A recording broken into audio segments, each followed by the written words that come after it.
ಇವತ್ತು ನಾವೆಂತ ಸ್ಪೆಷಲ್ ಮಾಡ್ತಿದ್ದೇವೆ? ಇವತ್ತು ನಾವು ಒಂದು ಕ್ಯಾಬೇಜ್ ಈರುಳ್ಳಿ ಎಲ್ಲ ಹಾಕಿ ಮಸಾಲೆ ವಡೆ ಮಾಡುವ ಅಂತ. ಓಕೆ, ಕ್ಯಾಬೇಜ್ ಅನ್ನು ತೊಳೆದು ಈಗ ನಾನು ಇದನ್ನ ಕ್ಯಾಬೇಜ್ ಅನ್ನು ಕಟ್ ಮಾಡಿ ನೀರಲ್ಲಿ ಅರಿಶಿನ ಹಾಕಿ ಒಂದು ಅರ್ಧ ಗಂಟೆ ಇದನ್ನ ನೆನೆ ಹಾಕ್ಲಿಕ್ಕೆ ಇಡ್ಬೇಕು. ಯಾಕೆ ಅದರಲ್ಲಿ ಹಾಕಿದ ಕೆಮಿಕಲ್ ಅದೆಲ್ಲ ಹೋಗ್ತದೆ. ಒಂದು ನೀವು ಇದಕ್ಕೆ ಆಪಲ್ ಸೀಡರ್ ಹಾಕಿ ನೆನೆ ಹಾಕಿದ್ರೆ ಒಂದು ಅರ್ಧ ಗಂಟೆ ನೀರಲ್ಲಿಟ್ಟರು ಅದರಲ್ಲಿ ಕೆಮಿಕಲ್ ಎಲ್ಲ ಹೋಗ್ತದೆ. ಅದನ್ನ ಆಮೇಲೆ ಚೆನ್ನಾಗಿ ತೊಳಿಬೇಕು. ಸೊ ಕ್ಯಾಬೇಜ್ ವಡೆ ಮಾಡ್ಲಿಕ್ಕೆ ಎಂತೆಲ್ಲ ಬೇಕಂತೇಳಿ, ಈಗ ಈರುಳ್ಳಿ ಇದು ಇಲ್ಲಿ ನಾವು ಈರುಳ್ಳಿ 2 ತಕೊಂಡಿದ್ದೇವೆ. ಅಂದ್ರೆ ನಾವು ಒಂದು 3 ಜನರಿಗೆ ಆಗುವಷ್ಟು, ನಮಗೆ ಒಂದು 3 ಜನಕ್ಕೆ ಆಗುವಷ್ಟು 7-8 ವಡೆ ಆಗ್ತದೆ ಇದರಲ್ಲಿ ಒಂದು. ಆಮೇಲೆ ಒಂದು 2 ಮೀಡಿಯಂ ಸೈಜ್ ಈರುಳ್ಳಿ ಅಂತ ತಗೊಂಡಿದ್ದೇನೆ. ಸೊ ಒಂದು 2 ಕಾಯಿ ಮೆಣಸು, ಹಸಿಮೆಣಸಿನಕಾಯಿ, ಒಂದು ಸ್ವಲ್ಪ ಶುಂಠಿ, ಇದು ಕೊತ್ತಂಬರಿ ಸೊಪ್ಪು ಒಂದು ಸ್ವಲ್ಪ, ಇದು ಒಂದು ಸ್ವಲ್ಪ ಕರಿಬೇವಿನ ಸೊಪ್ಪು. ಹಾಗೆ ಇಲ್ಲಿ ಮಸಾಲೆ ವಡೆಗೆ ಬೇಕಾಗುವ ಸಾಮಾನುಗಳು. ಇಲ್ಲಿ ನಾನು ಇದನ್ನು ಸ್ವಲ್ಪ ಸಾಂಬಾರು ಹುಡಿ ತರ ತಗೊಂಡಿದ್ದೇನೆ. ಇಲ್ಲಿ ಸ್ವಲ್ಪ ಅರಿಶಿನ, ಇದು ಸ್ವಲ್ಪ ಜೀರಿಗೆ ಸೀಡ್ ಕೂಡ ತಕೊಂಡಿದ್ದೇನೆ, ಜೀರಿಗೆ ಪೌಡರ್ ಕೂಡ ತಕೊಂಡಿದ್ದೇನೆ. ಒಂದು ಸ್ವಲ್ಪ ಕೊತ್ತಂಬರಿಯನ್ನು ಕೂಡ ತಗೊಂಡಿದ್ದೇನೆ. ಇದು ಕೊತ್ತಂಬರಿ, ಇದು ಜೀರಿಗೆ ಪುಡಿ, ಮತ್ತೆ ಅದರದ್ದು ಒಂದು ಸ್ವಲ್ಪ ಬೀಜಗಳನ್ನು ಕೂಡ ತಗೊಂಡಿದ್ದೇನೆ. ಅದು ಖಾರಕ್ಕೆ ನಿಮಗೆ ಎಷ್ಟು ಬೇಕು ಅಷ್ಟೆಲ್ಲ ಖಾರಕ್ಕೆ ಮೆಣಸಿನ ಹುಡಿಯನ್ನು ತಕೊಳ್ಳಿ. ಆಮೇಲೆ ಇದು ನಾನು ಕಡಲೆ ಹಿಟ್ಟು, ಇದಕ್ಕೆ ಮತ್ತೆ ಅಕ್ಕಿ ಹಿಟ್ಟು ಗರಿಯಾಗಿ ಬರಬೇಕಾದ್ರೆ ಸ್ವಲ್ಪ ಅಕ್ಕಿ ಹಿಟ್ಟನ್ನು ಕೂಡ ಸೇರಿಸಬೇಕು. ಸೊ ಓಕೆ, ನಾವೀಗ ಇದನ್ನೆಲ್ಲ ಮಿಕ್ಸ್ ಮಾಡಬೇಕು. ಇದನ್ನು ಚೆನ್ನಾಗಿ ತೊಳಿಬೇಕು. ತೊಳೆದ ಮೇಲೆ ಒಂದು ಪಾತ್ರೆಗೆ ಹಾಕಿ ಎಲ್ಲವನ್ನ ಸಹ ನಾನು ಈಗ ಮಿಕ್ಸ್ ಮಾಡ್ತೇನೆ. ಇದರಲ್ಲಿ ಒಂದು ನಾನು ಇಲ್ಲಿ ವಡೆಯನ್ನ ಡೀಪ್ ಫ್ರೈ ಮಾಡಿ ಎಣ್ಣೆಯಲ್ಲಿ ಕಾಯಿಸಿ ತೆಗಿತೇನೆ. ಇನ್ನೊಂದು ತವೆಯಲ್ಲಿ ತವೆ ಫ್ರೈ ಅಂದ್ರೆ ಕೆಲವರಿಗೆ ಇದು ಬೇಡ, ಎಣ್ಣೆ ಜಾಸ್ತಿ ಇಷ್ಟ ಇಲ್ಲ ಅಂತ ಹೇಳುವವರಿಗೆ ನಾನು ತವೆಯಲ್ಲಿ ಕೂಡ ಮಾಡಿ ನೀವು 2 ಸಹ ಮಾಡಿ ತೋರಿಸ್ತೇನೆ. ಓಕೆ, ಹಾಕಿ ಇಲ್ಲಿ ನಾವು ಈಗ ಕ್ಲೀನ್ ಮಾಡಿ ಎಲ್ಲ ಸಪ್ರೇಟ್ ಮಾಡಿ ಇಟ್ಕೊಂಡ್ವಿ. ಇದೊಂದು ಅರ್ಧ ಗಂಟೆ ಅವರು ಹೇಳಿದಾಗೆ ಅರಶಿನ ಹುಡಿ ಹಾಕಿ ನೆನೆಸಿಟ್ಟಿದ್ದು. ಎಂತಾದ್ರು ಕ್ರಿಮಿಕೀಟ ಎಲ್ಲ ಇದ್ರೆ ಸಾಯ್ತದೆ, ಮತ್ತೆ ಕೆಮಿಕಲ್ ಎಂತಾದ್ರೂ ಹಾಕಿ. ಅದೇ ರೀತಿಯಾಗಿ ಉಪ್ಪು, ರುಚಿಗೆ ತಕ್ಕಷ್ಟು ಉಪ್ಪನ್ನು ನಾನಿಲ್ಲಿ ಸ್ವಲ್ಪ ನೀರು ಹಾಕಿ ಇದು ಮಾಡ್ತೇನೆ. ಯಾಕಂದ್ರೆ ಅದು ಅಲ್ಲಲ್ಲಿ ಸಿಗ್ಬಾರ್ದು. ಪಿಂಕ್ ಸಾಲ್ಟ್ ಸ್ವಲ್ಪ ಸಾಲ್ಟ್ ಅದನ್ನು ಸ್ವಲ್ಪ ನಾನು ತಕೊಂಡಿದ್ದೇನೆ. ಇಲ್ಲಿ ಪಿಂಕ್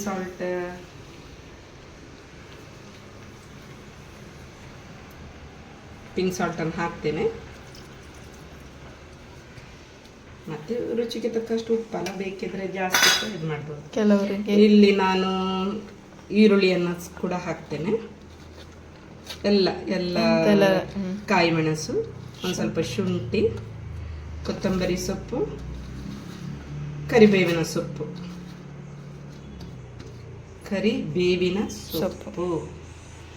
ಇದು ಇರಲಿ. ಆಮೇಲೆ ಮಸಾಲೆಗಳು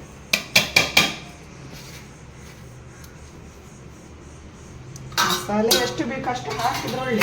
ಜಾಸ್ತಿ ಸಹ ಹಾಕ್ಬೋದು, ಕೆಲವರಿಗೆ ಇಷ್ಟ ಆಗ್ತದೆ, ಕೆಲವರಿಗೆ ಮಸಾಲೆ ಬೇಡ ಆದ್ರೆ ಕಮ್ಮಿ ಹಾಕೊಳ್ಬೋದು. ಇಲ್ಲಿಗ ನಮ್ಗೆ ಸ್ವಲ್ಪ ಕ್ಯಾಬೇಜಿ ಜಾಸ್ತಿ ಉಂಟು, ಆದ ಕಾರಣ ಒಂದು ಸ್ವಲ್ಪ ಜಾಸ್ತಿ ಸಹ ಹಾಕ್ಬೋದು. ನಾವು ಮಸಾಲೆ ಇದ್ರೆ ಒಳ್ಳೇದು.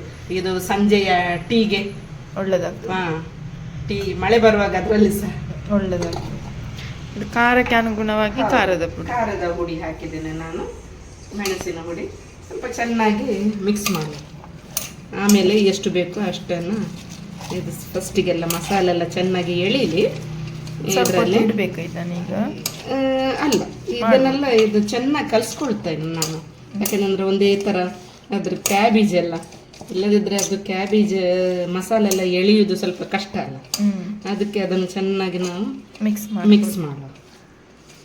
ಮಿಕ್ಸ್ ಮಾಡಿದ ಮೇಲೆ ಇದಕ್ಕೆ ಸ್ವಲ್ಪ ಮಸಾಲೆ ಹುಡಿ ಕಡಿಮೆ ಅಂತಂದರೆ ನಿಮ್ಮ ಹತ್ರ ಸಾಂಬಾರು ಹುಡಿ ಮಾಡಿಟ್ಟದು ಇದ್ದರೆ ಹಾಕ್ಬೋದು. ಇಲ್ಲದಿದ್ದರೆ ಅಂಗಡಿಯಲ್ಲಿ ತಂದು ಇಟ್ಟುಕೊಂಡದನ್ನು ಸಾಂಬಾರು ಹುಡಿಯನ್ನು ಕೂಡ ಹಾಕಬಹುದು. ನೀವು ಯಾವ ಸಾಂಬಾರು ಹುಡಿ ಯೂಸ್ ಮಾಡೋದು? ನಾನು ಇಲ್ಲಿ ನಮ್ಮ ಲೋಕಲ್ ಮಂಗಳೂರಲ್ಲಿ ನಾಯಕ್ಸ್ ಅವರದ್ದು ಸಾಂಬಾರು ಹುಡಿ. ಹೌದು, ಅದು ತುಂಬಾ ರುಚಿ ಆಗ್ತದೆ. ಮತ್ತೆ ಒಳ್ಳೆ ಕ್ಲೀನ್ ಮತ್ತು ತುಂಬ ಚೆನ್ನಾಗಿದೆ ಅದು. ಅವರದ್ದು ಇಂಗ್ರೀಡಿಯೆಂಟ್ಸ್ ಉಂಟಲ್ಲ ಅದಕ್ಕೆ ಹಾಕುವಂಥದ್ದು ಅದು ತುಂಬ ಒಳ್ಳೆಯದು. ಅದು ಪರಿಮಳ, ಒಳ್ಳೆ ಪರಿಮಳ ಬರ್ತದೆ. ನಾಯಕ್ ಅವ್ರದ್ದಲ್ಲ ಹೌದು. ಇಲ್ಲಿ mix ನಾನು ಎಲ್ಲ ಅವರದ್ದೇ ಇದು ಗರಂ ಗರಂ ಮಸಾಲೆ. ಮಸಾಲೆ ಪೌಡರ್, ಆಮೇಲೆ ಮೆಣಸಿನ ಹುಡಿ, ನಾಯಕ್ ಅವ್ರದ್ದು. ಹೌದು, ಆಮೇಲೆ ಕರಿಮೆಣಸಿನ ಕಾಳಿದು ಎಲ್ಲ ಅದನ್ನೇ ತರಿಸಿ ಸಾಂಬಾರು ಹುಡಿ ಚೆನ್ನಾಗಿ ಮಿಕ್ಸ್ ಮಾಡಿದ್ದೇನೆ. ಈಗ ನನಗೆ ಏನು ಅನಿಸ್ತಾ ಉಂಟಂತಂದ್ರೆ ಇದಕ್ಕೆ ಇನ್ನೊಂದು ಸ್ವಲ್ಪ ಮಸಾಲೆ ಹಾಕಿದ್ರೆ ಒಳ್ಳೆ ಸ್ವಲ್ಪ taste ಬರ್ತದೆ. ಕ್ಯಾಬೇಜ್, ಬೇರೆ ಬೇರೆ. ಹೌದು. ಹೌದು. ಏನಾದ್ರೂ ಒಂದು ಸ್ವಲ್ಪ ಜಾಸ್ತಿ ಹಾಕುವ ಅಂತ ಅನಿಸ್ತಾ ಉಂಟು ನನಗೆ. ನಾನಿಲ್ಲಿ ಅದಕ್ಕೆ ಸಾಂಬಾರು ಹುಡಿಯನ್ನೇ ಹಾಕೊಳ್ತೇನೆ, ಆಯ್ತಾ? ಓಕೆ. ಬೇಕಿದ್ರೆ ಇದು ಸಹ ಹಾಕ್ಬೋದಲ್ಲ, ಕರಿಮೆಣಸಿನ ಹುಡಿ ಸಹ ಬೇಕಿದ್ರೆ. ಅದು ಬೇಡ, ಇದಕ್ಕೆ ಘಾಟು. ಬೇಡ. ಹೌದು, ಇದಕ್ಕೆ ಬೇಡ. ಅದು ಏನಿದ್ರು ಚಿಕನ್ಗೆ ಇದಕ್ಕೆ ಬೇಡ. ಸಾಂಬಾರು ಹುಡಿ ಹಾಕಿದ್ರು. ಸಾಂಬಾರು ಹುಡಿ ಹಾಕಿದ್ದೇನೆ ನಾನು. ಖಾರಕ್ಕೆ ಎಷ್ಟು ಬೇಕು ಅಂದರೆ ಮೆಣಸಿನಕಾಯಿ ಎಲ್ಲ ಉಂಟಲ್ಲ, ಹಾಗಾಗಿ ಖಾರ ಎಲ್ಲ ಸರಿಯಾಗಿ ಇದು ಆಗ್ತದೆ ಇಲ್ಲಿ. ಇದನ್ನು ಚೆನ್ನಾಗಿ ನಾನು ಇಲ್ಲಿ ಕಲಸಿದ್ರೆ ಇದೊಂದು ಸ್ವಲ್ಪ ನೀರು ಬಿಡ್ತದಲ್ಲ, ಈಗ ಇದ್ರೆ ಈಗ ಇದರಲ್ಲಿ ನೀರು ಬಿಡ್ತದೆ. ಅದಕ್ಕೆ ನಾನು ಸ್ವಲ್ಪ ಈಗ ನಾನು ಇದಕ್ಕೆ ಕಡಲೆ ಎಷ್ಟು ಬೇಕು ಅದು ನಿಮ್ಮ ಇದಕ್ಕೆ ತಕ್ಕ ಹಾಗೆ ಗೊತ್ತಾಗ್ತದೆ ನಮಗೆ. ಒಂದು ನಮಗೆ ಕಲಿಸ್ಲಿಕ್ಕೆ ಆಗುವಷ್ಟು ಹದ ಬರುವ ಹಾಗೆ ನಾನಿಲ್ಲಿ ಸ್ವಲ್ಪ ಕಡಲೆ ಹಿಟ್ಟನ್ನು ಹಾಕೊಂಡಿದ್ದೇನೆ. ಹಾಗೆ ಇನ್ನೊಂದು ಸ್ವಲ್ಪ ಅಕ್ಕಿ ಹಿಟ್ಟು ಯಾಕಂತಂದ್ರೆ ಇದು ಸ್ವಲ್ಪ ಗರಿ ಗರಿ ಗರಿ ಗರಿ ಆಗ್ತದೆ. ಗರಿ ಗರಿ ಇದ್ರೆ ಒಳ್ಳೆಯದು.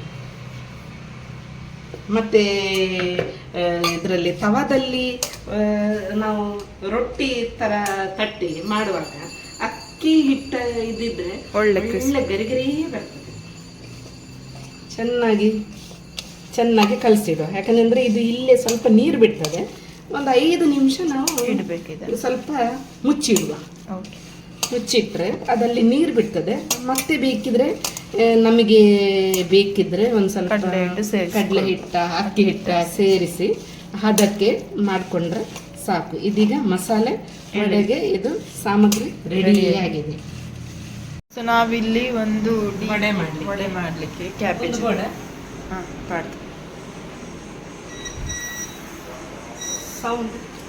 ಮಲ್ಲಿಚ. ಇದಕ್ಕೆ ಒಂದು ತೆಂಗಿನ ಎಣ್ಣೆ ಹಾಕ್ಕೊಳ್ತೇನೆ ನಾನು.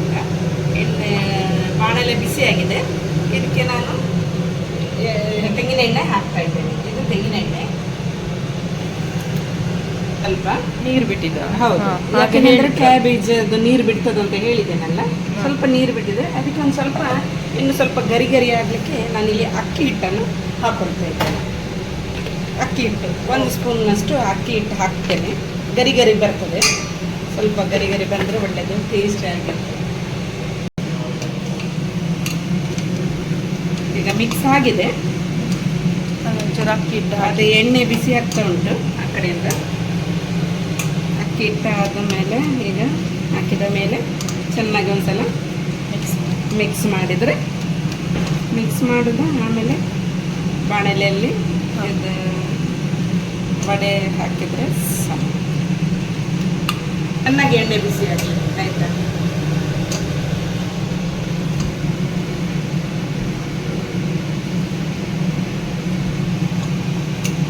ತವಾ ಫ್ರೈಗೆ ಸಹ ನಾವಿಲ್ಲಿ ತವಾ ಇಟ್ಟಿದ್ದೇವೆ. ತವಾ ಫ್ರೈಗೆ ಮತ್ತು ಇದು ಎಣ್ಣೆಯಲ್ಲಿ ಕಾಯಿಸಲಿಕ್ಕೆ. ಎಣ್ಣೆ ಬಿಸಿ ಆಗಿದೆ, ಸ್ವಲ್ಪ ಇದು ಬಿಸಿ ಆಗಿದೆ. ಇದಕ್ಕೆ ನಾನು ಎಣ್ಣೆ ಹಾಕ್ತಾ ಇದ್ದೇನೆ. ಎಣ್ಣೆ ಹಾಕಿ ಒಂದು ಸ್ವಲ್ಪ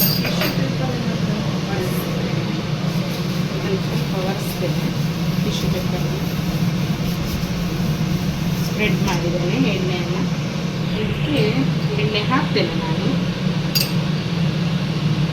ಎಣ್ಣೆಯನ್ನು ಹಾಕ್ಕೊಂಡು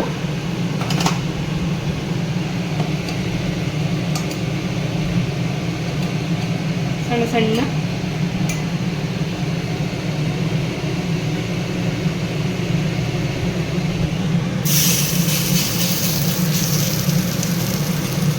ಇದು ಎಣ್ಣೆಯಲ್ಲಿ ಕರೆದದ್ದು ಬೇಡದಿದ್ದರೆ ತವಾ ಫ್ರೈ ಮಾಡ್ಬೋದು.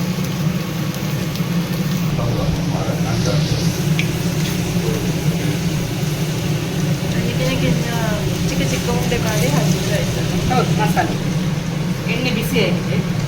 ಇಲ್ಲಿ ತವಾ ಫ್ರೈ ಆಗ್ತಾ ಉಂಟು ಸೈಡಲ್ಲಿ. ತವಾ ಫ್ರೈ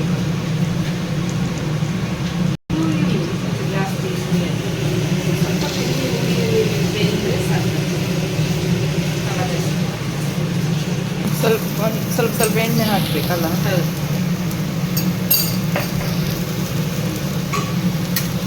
ಜಾಸ್ತಿ ಬೇಡ, ಬ್ರೌನ್ ಆಗಿ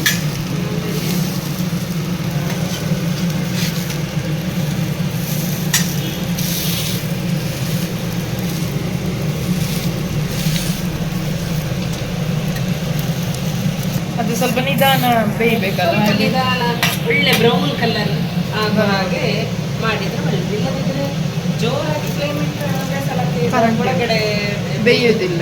ಅದಕ್ಕೆ ನಾವು ಇದು ಮಾಡೋದು. ಇದು ಈಗ ಒಂದು ಸೈಡ್ ಆಗಿದೆ.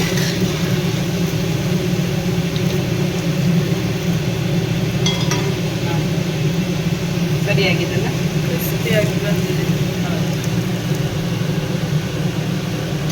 ಚೆನ್ನಾಗಿ ಬೇಯಲಿ. ಇದು ಕೂಡ ಚೆನ್ನಾಗಿ ಬೇಯಲಿ. ರೆಡಿ ಆಯ್ತಾ? ಹೌದು, ಮಸಾಲೆ ವಡೆ ತಿನ್ನಲಿಕ್ಕೆ ರೆಡಿ. ಕ್ಯಾಬೇಜ್ ಮಸಾಲೆ ವಡೆ. ಮಸಾಲೆ ಯಾರಿಗೆ ಹೇಗೆ ಉಂಟಂತ ತಿಂದು ಹೇಳಿ ನನಗೆ, ಆಯ್ತಾ? ನಾವು ತಿಂದು ಹೇಳ್ತೇವೆ. ಹಾಗೆ ಇಲ್ಲಿ ತವೆಯಲ್ಲಿ ಕೂಡ ಬೆಂದಿದೆ ಚೆನ್ನಾಗಿ. ಎಣ್ಣೆ ಯಾರಿಗೆ ಬೇಡ, ಜಾಸ್ತಿ ಬೇಡದವರಿಗೆ ಈ ರೀತಿ ಮಾಡಿ ಕೂಡ ತಿನ್ಬೋದು. ತಿನ್ಬೋದು. ಓಕೆ, ಹಾಗಾದ್ರೆ ಎಣ್ಣೆದು ಅದೆಲ್ಲ ಇದು ಸ್ವಲ್ಪ ಇನ್ನೊಂದು ಸೈಡಲ್ಲಿ ಬೇಯಿಸ್ಲಿಕ್ಕೆ ಇಟ್ಟಿದ್ದೇನೆ ನಾನು. ಹೌದು. ಅದು ಸ್ವಲ್ಪ ಬೇಯಲಿ. ಹಾಗೆ ಕ್ಯಾಬೇಜ್ ವಡೆಯನ್ನು ಇವತ್ತು ಟೇಸ್ಟ್ ಮಾಡಲಿಕ್ಕೆ ನಮ್ಮೊಟ್ಟಿಗೆ ಬ್ಲಾಸ್ಟರ್ ಇದ್ದಾರೆ. ಒಂದು ಇದು ತವಾ ಫ್ರೈ ಮಾಡಿದ್ದು, ಮತ್ತು ಇದೊಂದು ಡೀಪ್ ಫ್ರೈ ಮಾಡಿದ್ದು. ಸೊ ಎರಡನ್ನು ಸಹ ತಿಂದು ಹೇಗೆ ಆಗಿದೆ ಅಂತ ಹೇಳಿ.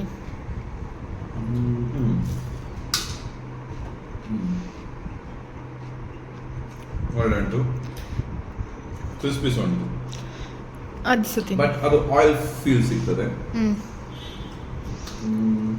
ಒಂದು ತವಾನ ತವಾ ಒಂದು ಕ್ರಿಸ್ಪಿ ಉಂಟು. ಅಂದ್ರೆ ಬೆಚ್ಚೆತ್ತನೆ ಚೂರು ಲೇಟ್ ಅಂತ, ಬಟ್ ಬಿಸಿ ಇದ್ರೆ ಕ್ರಿಸ್ಪಿ ಗ್ಯಾರಂಟಿ ಇರ್ತದೆ. ಆಯಿಲ್ ಫೀಲ್ ಇಲ್ಲ ಇದರಲ್ಲಿ. ಒಳ್ಳೆ ಉಂಟು. ಒಳ್ಳೆ ಉಂಟು, ಟೇಸ್ಟ್ ಎರಡು ಕೂಡ ಉಂಟು. ಆದ್ರೆ ಇದ್ರಲ್ಲಿ ತಿನ್ನುವಾಗ ಆಯಿಲ್ ಫೀಲ್ಸ್ ಇಲ್ಲ.